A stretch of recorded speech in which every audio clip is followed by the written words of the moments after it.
Hello. आज की हमारी वीडियो का टॉपिक है मैलिशियस प्रोसिक्यूशन। मैलिशियस प्रोसिक्यूशन का मीनिंग एंड डेफिनेशन देखने से पहले हम कुछ एग्जांपल्स देख लेते हैं। एग्जांपल से पॉइंट हमें अच्छे से एंड जल्दी क्लियर हो जाता है। तो देखिए, हमारे पास एक एग्जांपल है। एग्जांपल में जो पर्सन है वो है ए। अब ये जो ए पर्सन है, इसकी दो प्रॉपर्टीज़ हैं। एक है प्रॉपर्टी 1 एंड दूसरी है प्रॉपर्टी 2। ठीक है। तो अब जो फर्स्ट प्रॉपर्टी है उसमें तो ए खुद रहता है, और जो सेकंड प्रॉपर्टी है उसमें बी नाम की लड़की रेंट पर रहती है। अब क्या हुआ, बी ने ए से कुछ पैसे वगैरह भी ले रखे थे। कुछ 2 लाख अमाउंट लगा लीजिए कि 2 लाख रुपए बी ने ए से ले रखे थे, इंटरेस्ट पे लगा लीजिए। ठीक है, बोरो कर रखा था। अब क्या हुआ, अब जो ए है, एक दिन ए यहाँ पर गया और इस लड़की से पूछा रेंट के लिए कि भाई रेंट दे दो। ठीक है। तो अब लड़की ने सोचा कि भाई मेरे पास तो पैसे हैं नहीं, और इसके मुझे ये 2 लाख रुपए भी देने हैं और रेंट भी देना है, तो क्यों ना इस पर कोई ऐसा केस लगा दिया जाए जिससे यही मुझको वापस पैसे दे, कि मैं केस वापस ले लूँ। तो लड़की ऐसा सोचकर क्या करती है, लड़की ऐसा सोचकर ए पर रेप के लिए केस फाइल कर देती है। कहती है कि ए ने मेरा रेप किया है। तो अब यहाँ पे क्या हुआ, ए का ट्रायल चला कोर्ट में। ऑफ कोर्स अब रेप का मैटर है तो कोर्ट में जाना था। अब क्या हुआ, रेप जो है वो एक क्रिमिनल ऑफेंस है। ठीक है, ये 375 एंड 376 आईपीसी में आता है। ठीक है, और आईपीसी एक पीनल कोड है। तो देखिए, अब क्रिमिनल ऑफेंस के लिए सूट फाइल कर दिया, बट ए क्या है, ए एक्चुअल में एक इनोसेंट पर्सन है जिसने कुछ भी नहीं किया। और बी ने क्यों किया है ये, बी ने अपना मतलब निकालने के लिए किया है, एक रॉन्गफुल इंटेंशन से। आप बैड इंटेंशन भी बोल सकते हैं। ठीक है, तो इसने रॉन्गफुल इंटेंशन से किया है। अब क्या हुआ, कोर्ट में ये प्रूफ हो गया कि ए जो पर्सन है वो इनोसेंट है और बी झूठ बोल रही है। ठीक है, तो अब यहाँ पे ए के पास ये राइट आ जाता है कि वो बी के अगेंस्ट मैलिशियस प्रोसिक्यूशन का सूट फाइल कर सकता है। अगर नॉर्मल सा देखें कि भाई नॉर्मल जनरल वर्ड्स में देखें कि मैलिशियस प्रोसिक्यूशन क्या होता है, मैलिशियस प्रोसिक्यूशन होता है किसी इंसान को झूठे केस में फंसाने की कोशिश करना। जैसे इस लड़की ने यहाँ पर किया, इसने सिर्फ कोशिश करी है, बट ए अगर इनोसेंट प्रूफ हो गया। ये बहुत ज़रूरी है कि जिस पर झूठा केस फाइल किया जा रहा है वो उस पर्सन को केस जीतना ज़रूरी है। ठीक है, उस पर्सन के फेवर में ही प्रोसीडिंग्स टर्मिनेट होनी चाहिए।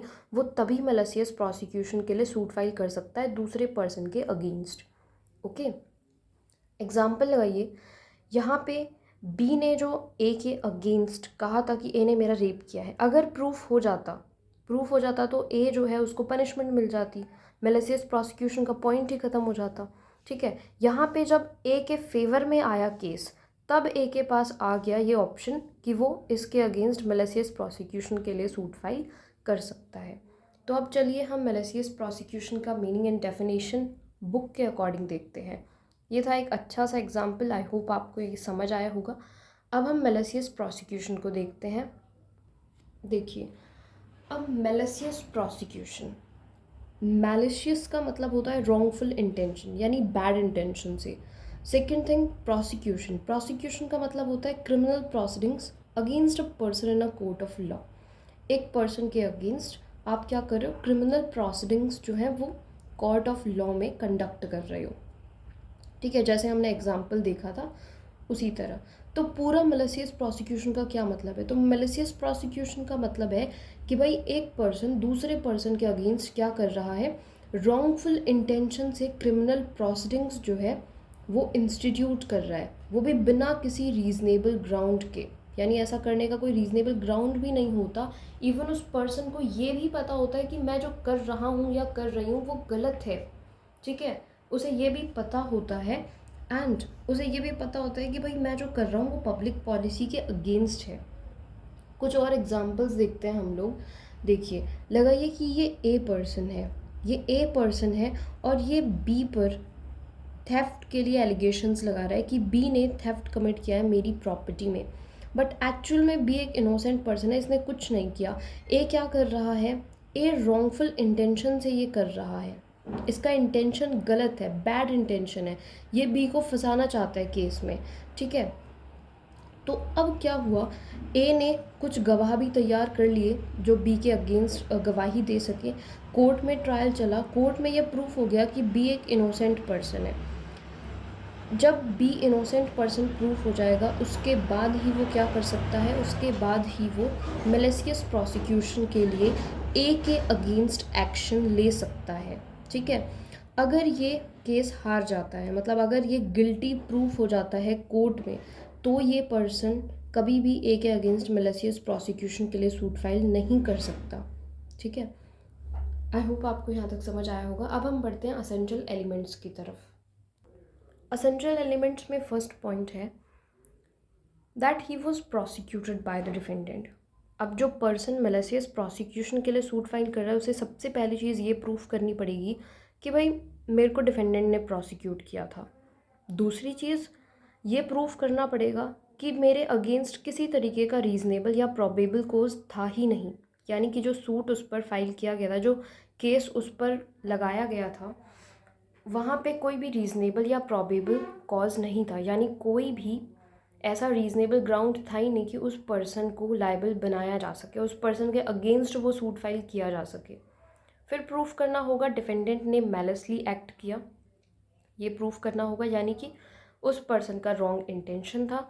फिर क्या होना चाहिए, फोर्थ पॉइंट ये कहता है कि भाई जिस पर्सन को झूठे केस में फंसाने की कोशिश करी जा रही है उस पर्सन के फेवर में आना चाहिए केस। अगर उसके फेवर में नहीं आता है तो वो मेलिशियस प्रोसिक्यूशन के लिए सूट फाइल नहीं कर सकता, ठीक है। फिफ्थ पॉइंट आता है डैमेजेस। ऑफकोर्स उसको कोई लॉस होना चाहिए, डैमेज होना चाहिए। जैसे एग्जाम्पल हमने एक केस देखा था अभी अभी थोड़ी देर पहले, एक एग्जाम्पल देखा कि ए के अगेंस्ट जो है वो रेप केस फाइल हुआ था और कोर्ट में ट्रायल वगैरह भी चला था। अब जब ए जो है वो प्रूफ हो गया कि भाई ये पर्सन तो बेचारा इनोसेंट था, लड़की गलत थी, ये प्रूफ हो गया।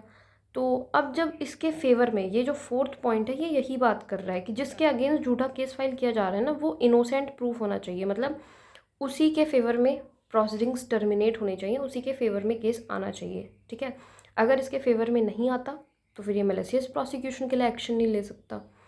अब लगाइए कि ए जो है ये फोर्थ पॉइंट कंप्लीट हो गया और ये बाकी सारे पॉइंट्स कंप्लीट हो गए, तो जो ए पर्सन है वो अब उसका डेफामेशन हो रहा है। भाई सोसाइटी में हर कोई ये बोल रहा है कि इसके पास पैसा है इसीलिए कोर्ट ने इसको छोड़ दिया, इसने तो पैसों में कर दिया, ये इंसान तो बहुत बुरा है, इससे दूर रहो, इससे बात नहीं करनी चाहिए।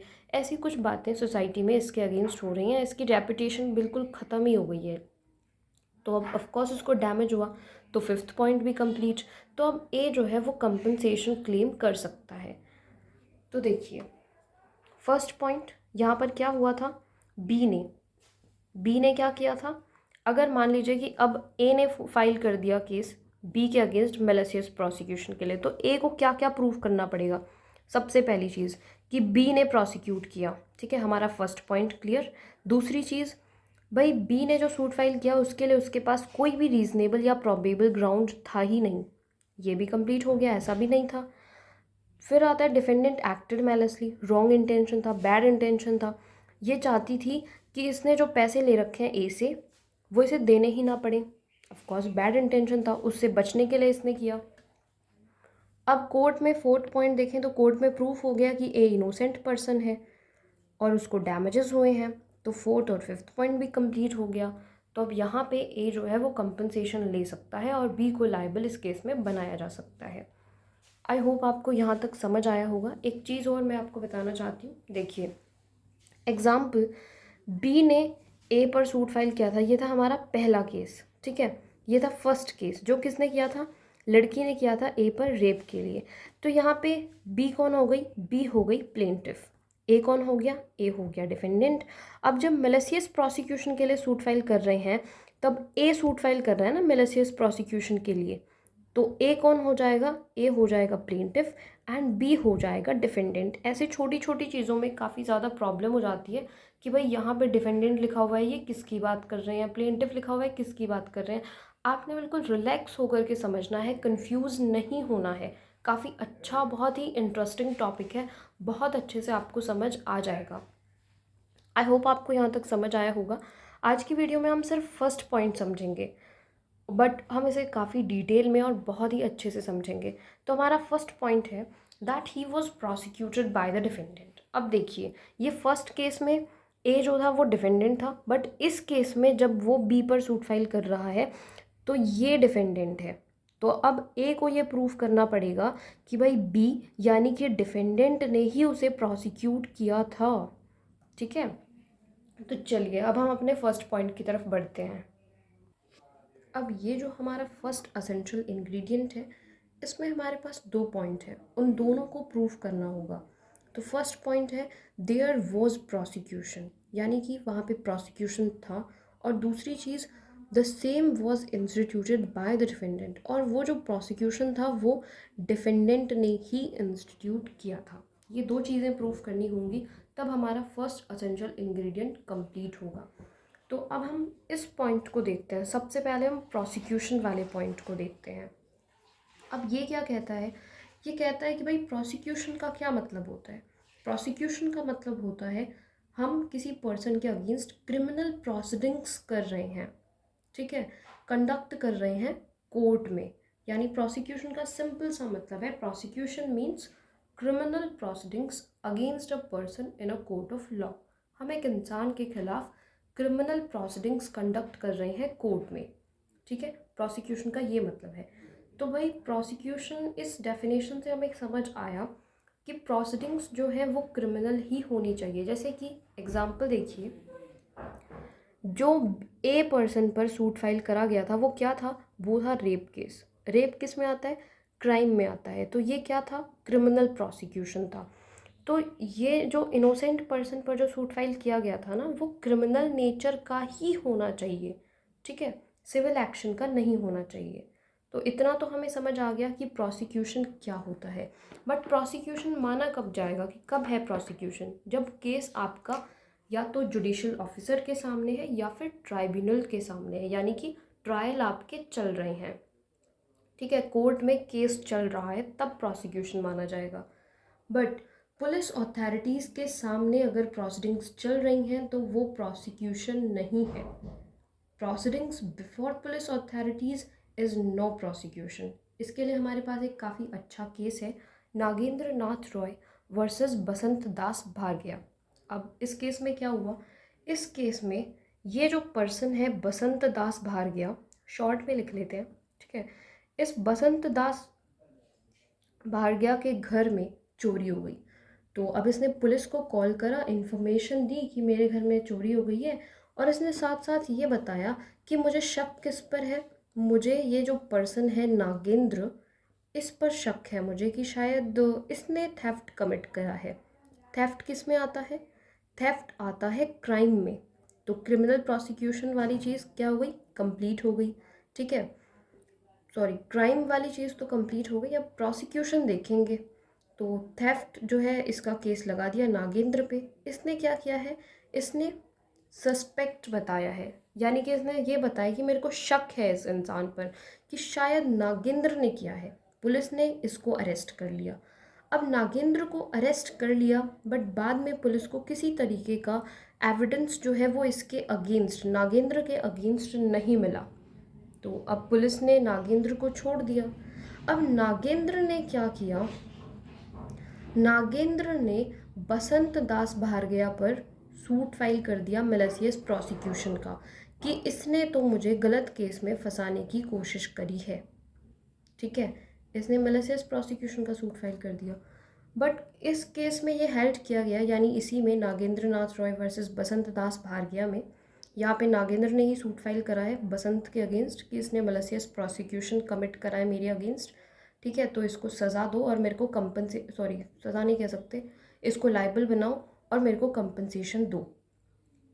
तो अब यहाँ पे जो पर्सन है, ये जो नागेंद्र है, इसे कहा गया कि भाई देखिए ये मेंटेनेबल नहीं है, आपने जो कह रहे हैं आप कि मैलिशियस प्रोसिक्यूशन हुआ है, ये मेंटेनेबल है नहीं, क्योंकि जो प्रोसीडिंग्स थी वो पुलिस के सामने हुई थी, और पुलिस के सामने प्रोसीडिंग्स जो हुई हैं वो प्रोसिक्यूशन में नहीं आएंगी। अब जो इसका सेकेंड पॉइंट है वो है same was instituted by the defendant, यानी वो प्रोसिक्यूशन डिफेंडेंट ने ही किया हो, ठीक है, डिफेंडेंट ने ही इंस्टीट्यूट किया हो। देखिए प्रोसिक्यूटर जो होता है वो एक ऐसा पर्सन होता है जो क्या करता है, लॉ को फोर्स में लाता है कि भाई जैसे एग्जांपल मैं कोई सूट फाइल कर रही हूँ, तो ऑफ कोर्स सूट फाइल कर रही हूँ, पुलिस एक्शन लेगी और उसके बाद ही सारी चीज़ें होंगी, ठीक है। तो भाई प्रोसिक्यूटर का होना ज़रूरी है। प्रोसिक्यूटर एक ऐसा पर्सन होता है जो इंस्टिगेट करता है प्रोसीडिंग्स को। बट एक पॉइंट है हमारे पास जिसमें कहा गया अगर पर्सन सिर्फ इन्फॉर्मेशन देता है, सिर्फ अगर इंसान ने इन्फॉर्मेशन दी है तो नहीं माना जाएगा कि भाई वो पर्सन सूट फाइल कर रहा है, ठीक है, ऐसा नहीं माना जाएगा। एग्जाम्पल, एक केस आता है हमारे पास। अब इस केस में क्या हुआ, इस केस में ये जो केस है ये वाला है, दत्तात्रेय पांडुरंग दत्तर वर्सेस हरिकेशव। इस केस में हुआ क्या, जो डिफेंडेंट है उसने, जैसे लगाइए कि ये पर्सन डिफेंडेंट है और डिफेंडेंट ने क्या किया है, डिफेंडेंट ने पुलिस को इन्फॉर्म किया कि भाई मेरी शॉप पे थेफ्ट हो गया, मेरी शॉप पे जो है वो चोरी हो गई है और मुझे अपने सर्वेंट पर शक है, तो आप इसे अरेस्ट कर लीजिए, ठीक है। तो अब पुलिस ने अरेस्ट कर लिया। एग्जाम्पल लगाइए कि यहाँ पे जो हरिकेशव है वो मालिक है दुकान का, ठीक है, ये लगाइए डिफेंडेंट है, और जो ये, इसको दत्तर लिख लेते हैं सिर्फ, ये जो पर्सन है ये प्लेंटिफ है यहाँ पे, ठीक है। तो अब इसको पुलिस ने अरेस्ट कर लिया। अब जब इसको पुलिस ने अरेस्ट कर लिया तो भाई इन्वेस्टिगेशन करी, इन्वेस्टिगेशन के बाद पता चला कि नहीं नहीं इसने चोरी नहीं करी थी, तो इसे जो है वो एक्विट कर दिया गया। एक्विट करना मतलब छोड़ देना, तो इसको छोड़ दिया गया। तो अब भाई इस पर्सन ने इसके अगेंस्ट सूट फाइल कर दिया मैलिशियस प्रोसिक्यूशन के लिए कि इसने मुझे जानबूझ के फंसाने की कोशिश करी है।